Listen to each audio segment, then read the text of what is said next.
Welcome in. It is almost Mother's Day, so of course Buzzed into Madison had to come back to the Bruce Company. And thank you so much. We're happy to have you here.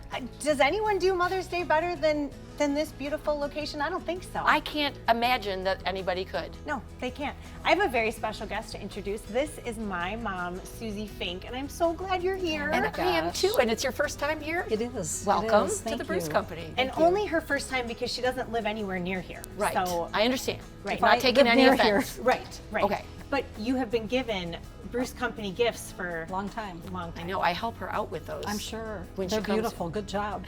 Thank you. Keep it coming. Give myself a pat on the back. So let's talk Mother's Day gifts. Yes. Okay.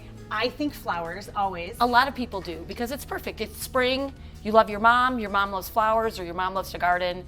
So we've got beautiful hanging baskets, beautiful perennials, trees, shrubs, whatever your mom wants to put in her garden.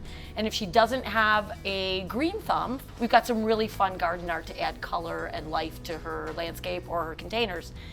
But we also have our boutique. If your mom is not just a person who wants to go outside, we've got great gifts in the boutique. And if you really can't decide, come in and get her a gift card. And then she can pick out what she wants.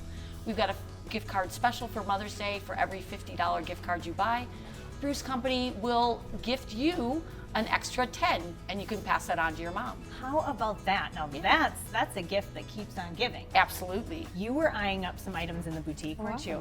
All things that I probably wouldn't buy myself.